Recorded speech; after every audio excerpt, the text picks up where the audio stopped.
So hello everyone, welcome to Bada Paisa. आज हम कुछ ब्रेकआउट पैटर्न्स के बारे में बात करने वाले हैं। टेक्निकल एनालिसिस में हम ये कहते हैं कि प्राइस ही सुप्रीम होती है, लेकिन अगर कोई सेकंड इंपॉर्टेंट फैक्टर अगर टेक्निकल एनालिसिस में अगर कोई होता है तो वो होता है वॉल्यूम। जब भी कोई ब्रेकआउट आता है वो भी वॉल्यूम के साथ, तो इस ब्रेकआउट के चांसेस बहुत ज्यादा होते हैं कि ये ब्रेकआउट हमें पैसा बना के दे सकता है। अब धन ऐप पर आप ट्रेडिंग के सारे feature free of cost use कर सकते हो। अगर अभी तक आपने अपना फ्री डीमैट अकाउंट धन पे नहीं खुलवाया है तो डिस्क्रिप्शन में लिंक दी गई है, जहां पर जाकर आप अपना फ्री डीमैट अकाउंट यहां पर खुलवा सकते हो। दो स्टॉक है, एक स्टॉक है ए और दूसरा स्टॉक है बी। ए स्टॉक में ब्रेकआउट आया है जिसमें वॉल्यूम बना है 2 लाख का, और बी स्टॉक में जो ब्रेकआउट आया है वहां पर वॉल्यूम बना है 25 लाख का। तो अब हम कौन से स्टॉक में अपना पोजीशन बनाना चाहेंगे? स्टॉक ए में पोजीशन बनाना चाहेंगे या फिर स्टॉक बी में पोजीशन बनाना चाहेंगे, जहां पर वॉल्यूम 2 लाख का आया है और यहां पर वॉल्यूम बी स्टॉक में आया है 25 लाख का। जाहिर सी बात है, हम ऐसे स्टॉक में ट्रेड करना चाहेंगे जहां पर ब्रेकआउट तो आया है बट साथ ही साथ वहां पर वॉल्यूम में भी बहुत ज्यादा बढ़ोतरी आई है। आज हम कुछ इंपॉर्टेंट ब्रेकआउट पैटर्न देखने वाले हैं। सबसे पहला जो पैटर्न है वो है असेंडिंग ट्रायंगल। ये एक रेजिस्टेंस लेवल है और एक स्टॉक यहाँ पर आकर रेजिस्ट कर रहा है, वापस नीचे चला गया, वापस रेजिस्ट किया, वापस यहाँ से नीचे आया और यहाँ पर आके एक ब्रेकआउट दे दिया। असेंडिंग ट्रायंगल पैटर्न में क्या होता है, यहाँ पर जो लो है ये ऊपर की तरफ शिफ्ट हो रहे हैं। मतलब अगर आप यहाँ पर एक ट्रेंड लाइन बनाओ तो कुछ ट्रेंड लाइन कुछ इस तरह से नजर आएगी और ये रेजिस्टेंस पॉइंट हो गया। यहाँ पर मल्टीपल टाइम यहाँ पर प्राइजेस ने इस रेजिस्टेंस को टच किया है।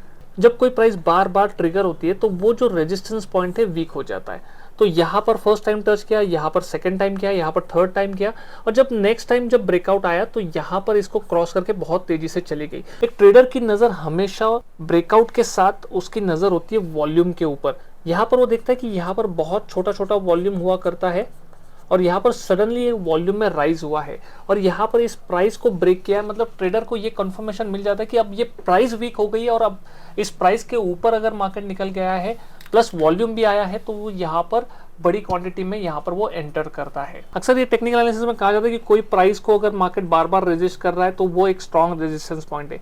बट आज के घड़ी में ये जो थ्योरी है थोड़ी सी चेंज हो गई है। अगर कोई प्राइस बार बार ट्रिगर हो रही है इसका मतलब ये है कि वो प्राइस अगर स्ट्रांग है तो वहां पर प्राइसेस जाने नहीं चाहिए। अगर ये स्ट्रांग रेजिस्टेंस की तरह काम कर रहा है तो यहाँ पर प्राइसेस ने जाना नहीं चाहिए, प्राइसेस ने नीचे की तरफ निकलना चाहिए। जब प्राइसेस बार बार इसको टच कर रहे हैं इसका मतलब ये हो रहा है कि जो सेलर है वो कहीं ना कहीं वीक हो रहे हैं और अगली बार जब ब्रेकआउट आएगा यहाँ पर जो बायर है वो ध्यान बना के रखते कि मार्केट ने प्रीवियस टाइम में 1 2 3 टाइम यहाँ पर इसको टच किया है।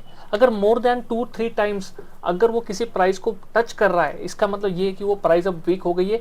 नेक्स्ट टाइम इस प्राइस को अगर ये क्रॉस करता है तो यहाँ से मार्केट तेजी से ऊपर जाना चाहिए और यहाँ पर आप ब्रेकआउट पे वॉल्यूम में स्पाइक आपको नजर आएगा और जब स्पाइक नजर आएगा प्लस ये ब्रेकआउट नजर आएगा तो ये ब्रेकआउट हमें एक अच्छा पैसा बना के दे सकता है। साथ ही साथ असेंडिंग ट्रायंगल में और एक चीज हमें नोटिस करनी चाहिए कि यहाँ पर जो लोज बनते हैं ना ये हायर लोज बनते हैं। मतलब यहाँ पर जो प्राइजेस है प्रीवियस लो को ब्रीच नहीं कर रही है। प्राइजेस यहाँ से नीचे गिरे, यहाँ पर लो बनाया, प्राइजेस ऊपर गए, वापस प्राइजेस नीचे गिरे, लेकिन ये जो लो बनाया प्रीवियस लो को इसने ब्रीच नहीं किया। जब प्राइजेस यहाँ पर नीचे आए, यहाँ से वापस ऊपर गए, वापस प्राइजेस नीचे आए, लेकिन यहाँ पर जो लो बना इसने प्रीवियस लो को ब्रीच नहीं किया। तो क्या हो रहा है, सेलर वीक हो रहे, सेलर प्राइजेस को नीचे ढकेल रहे लेकिन वो प्रीवियस लो के नीचे नहीं लेके जा पा रहे। इसका मतलब सेलर भी कहीं ना कहीं वीक हो रहे। जो सेकंड ब्रेकआउट होता है वो होता है रेंज ब्रेकआउट। ये एक कॉमनली नजर आने वाला ब्रेकआउट है जो हमें बार बार नजर आता है और आप ये पैटर्न्स को जो है ना किसी भी टाइम फ्रेम पर आप ऑब्जर्व कर सकते हो। अगर आप एक पोजिशनल ट्रेडर हो तो आप डेली वीकली चार्ट पे इसको देख सकते हो। अगर आप एक इंट्राडे ट्रेडर हो तो 15 मिनट 30 मिनट या फिर 1 आवर के चार्ट पे आप इसको देख सकते हो।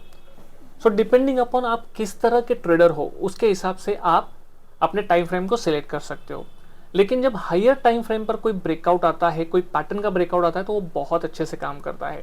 अब रेंज ब्रेकआउट पैटर्न की बात करते हैं। रेंज ब्रेकआउट पैटर्न में जनरली होता क्या है, प्राइजेस एक पर्टिकुलर रेंज में ट्रेड करते हैं और जब इस पर्टिकुलर रेंज में ट्रेड करते हैं तो कहीं ना कहीं प्राइस को जाना होता है। बहुत टाइम तक प्राइजेस एक रेंज में ट्रेड नहीं कर सकते। एक पर्टिकुलर टाइम के बाद एक तो प्राइजेस को ऊपर जाना है या फिर नीचे जाना है। यहाँ पर कौन स्ट्रांग बन रहा है, सेलर स्ट्रांग बन रहा है या फिर बायर स्ट्रांग कर रहा है, डिपेंडिंग अपॉन दिस प्राइजेस एक डायरेक्शन में जा सकते हैं। और हम इसको आइडेंटिफाई कर सकते हैं वॉल्यूम स्पाइक के साथ। जब भी एक रेंज का ब्रेकआउट आता है तो यहाँ पर एक वॉल्यूम में आप एक बढ़ोतरी देख सकते हैं, एक स्पाइक यहाँ पर आपको नजर आएगा। जब भी एक स्पाइक नजर आएगा और एक ब्रेकआउट यहाँ पर आएगा तो यहाँ पर हम ट्रेड करके एक अच्छा मुनाफा यहाँ पर बना सकते हैं। तीसरा और बहुत इंटरेस्टिंग जो एक पैटर्न होता है वो होता है कप एंड हैंडल का पैटर्न होता है। पहले कप एंड हैंडल का पैटर्न किस तरह से नजर आता है हम वो देखते हैं। एक कप का ये शेप बना होता है और ये उसका हैंडल बना होता है, सो इसको हम कहते हैं कप एंड हैंडल पैटर्न। तो ये चार्ट पे नजर कैसे आता है, मान लो कि एक आईपीओ ओपन हुआ है। आईपीओ जनरली क्या होता है, एक हायर प्राइस पर ओपन होता है। हायर प्राइस पर ओपन होने के बाद जो इनिशियल इन्वेस्टर होते हैं वो अपने पोजीशन को बुक करते हैं और प्राइजेस नीचे गिरते हैं। नीचे गिरने के बाद एक कंसोलिडेशन फेज आता है, यहाँ पर एक्यूमुलेशन होता है।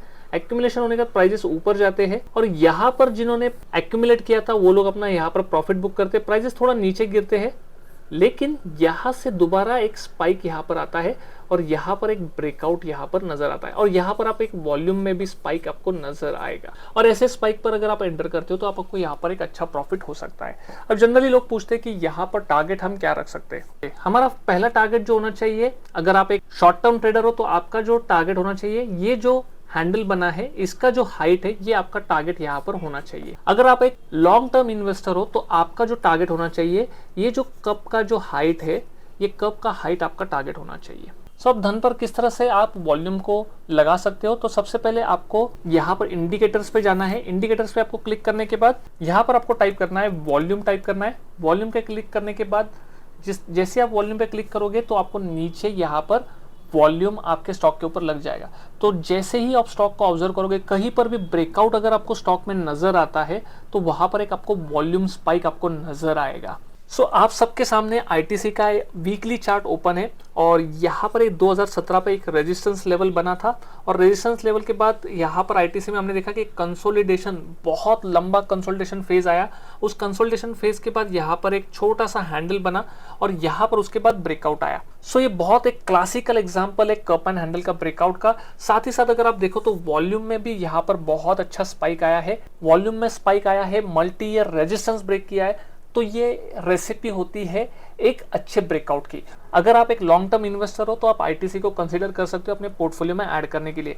यहाँ पर मैं कोई आपको इन्वेस्टमेंट एडवाइस नहीं दे रहा हूँ कि कल जाके आपको आईटीसी को बाय करना है। सो बहुत इजी तरीके से आप यहाँ पर पैटर्न ब्रेकआउट को देखकर एक स्टॉक को अपने पोर्टफोलियो में ऐड कर सकते हो। सो ऐसे बहुत सारे स्टॉक्स आपको नजर आएंगे। जितना लंबा टाइम फ्रेम आप लोगे उतना अच्छा प्रोबेबिलिटी होगा वो पैटर्न का चलने का। सो आई होप आज का वीडियो आपको पसंद आया होगा। पसंद आया होगा तो इस वीडियो को लाइक जरूर करिए और ऐसे ही इंटरेस्टिंग वीडियो देखने के लिए आप बड़ा पैसा को सब्सक्राइब कर सकते हो। So that's it from my side. I will see you in the next video. Till then, my name is Nikhil Verma and I am signing off for the day. Happy trading.